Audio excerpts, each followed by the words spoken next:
Welcome to Look and Learn Beginner's Level for Guitar. My name is Craig and I've been a professional musician now for nearly 20 years. Getting started is always the hardest part, but with the help of Look and Learn you'll be well on your way to your first gig. Throughout the 10 beginners lessons you'll not only learn how to play chords and riffs with the aid of fret cam, but you'll also learn about your instrument, its features and how they work.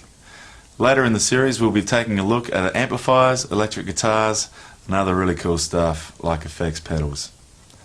Now you're a registered member of Look and Learn, you have access to some really handy features on the Look and Learn website. At any time you can access our online tuner, so you always have a perfect reference to tune your instrument to. You can also play your exercises with the Look and Learn band, so you can feel what it's like to play along with real musicians. There's also a forum for you to register any questions online and have our worldwide community of guitar players answer your questions and share their own experiences with you. There are also tabs that you can print off for the chords that you'll be learning. A tab is a diagram of the chords showing the strings, the frets and finger placement. These will also help you to remember the names and finger positioning relative to these chords. So grab your guitar if you haven't already and let's get started. Firstly, let's have a look at a few of the features of your guitar. For this demonstration I'm using an acoustic guitar. You may have an electric guitar, but either way they both have the same basic features. At one end is the bridge, and this is where the strings are attached to the body. Follow the strings down the neck, which is this long bit here, to the other end where we have the nut, which is where the strings rest. And finally, the tuning pegs that enable the strings to be tuned. You'll also notice that you have 6 strings on your guitar, well hopefully, and the names of the strings are E, A, D, G, B and E. This is the bottom E. This is A, this is D, this is G, this is B, and this is the top E. You'll need to be in tune with me before we can go any further. Now you may already have a tuner or a pitch pipe that you can use, but for those of you who don't, there are a couple of ways we can get in tune. Firstly, the Look and Learn website has a built-in tuner. Just click on the note and tune. This is a great way to get an accurate starting note. This is E. Now, you'll notice up here you have 6 tuning pegs, and the first one, this one here, is connected to the bottom E string. Now depending on which way you turn the peg will determine the pitch. If you turn it this way, the note will get higher, or the other way, and it will get lower. Your aim is to listen to my note and match it. Right, this is E. Now try and get as close as you can by adjusting the first peg up or down. Now once you've done that, we can tune the rest of the strings of the guitar to the E string, and here's how we do that. On the top of the neck is the fretboard, and you'll notice these metal strips across it. They're called frets. These are designed to change the pitch of the note by simply moving up and down the neck. So the further we go up the neck, the higher the note, and then back down again. Let's move up to the 5th fret. 1, 2, 3, 4, 5, this one here. And the note that you're hearing now is A, which is also the same as the 2nd string. And that should sound like this. Now if the A string is slightly out of tune, by holding down the E string on the 5th fret, take your picking hand and tune the A string. And it should sound like this. Now if you need some more time, simply press pause, and once you're in tune, proceed.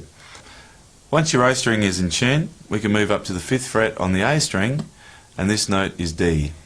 1, 2, 3, 4, 5. Which is the same as the 3rd string, or the D string.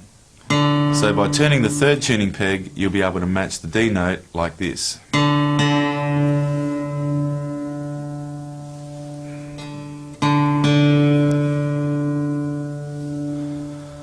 Now we have the D string in tune, we can go up to the 5th fret on the D string to make the note G. 1, 2, 3, 4, 5. Again, simply adjust the 4th tuning peg to match the sound of the G string like this.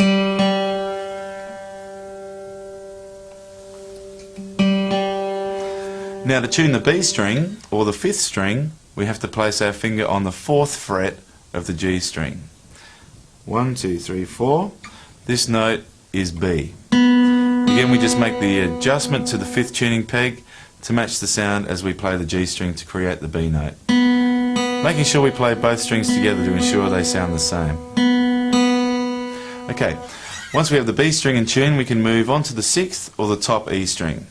Again, we place our finger on the 5th fret on the B string, 1, 2, 3, 4, 5, and this note is E. Make sure you are matching the sound you make with your finger on the 5th fret on the B string. If your strings sound like mine, E, A, D, G, B, and E, then we're ready to play our first chord. If not, then that's okay. You may not get it right the first time. Simply return to the beginning of this section and start again. It's important to note that this is not a race, so take your time, and once you're in tune, we can continue. Okay, let's begin by learning our first chord.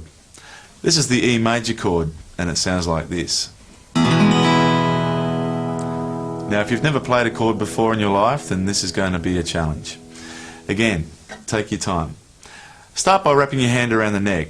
Make sure your thumb is around, and using the tips of your fingers, these bits here, place your first finger on the G string on the 1st fret. Your second finger on the A string on the 2nd fret, and your third finger on the D string on the 2nd fret. Now strum down over all the strings. And how does that sound? Does it sound like this? Or maybe like this? First thing you may need to check is your fingertips. Do you have string marks on the tips of your fingers or further around? It's a telltale sign whether or not you're using the correct technique. In the same way that you make a fist, you'll notice that your fingers curl around. This is the finger shape we're after. Not this, not flat fingers like that, but around like that. So let's try again. First finger on the G string on the 1st fret, second finger on the A string on the 2nd fret, and the third finger on the D string on the 2nd fret. Now, how does that sound? If you're still struggling with this, then that's okay. It's not easy, and you will experience some discomfort in your fingers, but you'll get used to this. Don't let this stop you from reaching your potential. You know what they say, no pain, no gain. It's important to note that throughout this series there will be times when you'll need to pause and return to the appropriate spot on the video. So if you take your time and move through this series slowly, you'll find it easy to achieve results later down the track. With Look and Learn, we'll end every lesson with a simple but impressive exercise. And what I'm about to show you is something that is not only relatively simple, but is something that will impress all your friends. Using some of the elements of the E major chord we've just learnt, we can play what is referred to as a riff. Now, riffs are very common in the guitar world, and this is one of the granddaddies of them all. Often used by blues guitarists like Chuck Berry. He was huge in the 50s and 60s and has influenced a lot of great players over the years. He was a bit of a crazy dude as well. This is a 2-finger exercise that uses the first 2 strings, the E and the A. Now, by placing your first finger on the A string on the 2nd fret, right there, we start strumming the bottom 2 strings, the E and the A, like this. Now take your third finger and place it on the A string on the 4th fret, like so. You may not be able to reach it with your third finger, so use your 4th finger. Now when you alternate between the 2 fretted notes like this, you have one of the most common rock riffs ever used. Every guitarist has learnt this at some stage of their life. So just go at your own pace with this. You can increase the speed of the riff as you get more comfortable. So show your mates what you've learnt. I'm sure they'll be impressed. And if you've been able to do this after just one lesson, imagine what you can achieve over the whole Look and Learn series. Good luck, practice hard, and again, if there's any stage you're struggling, simply return to the beginning. I look forward to seeing you back for some more real cool stuff in the next Look and Learn lesson.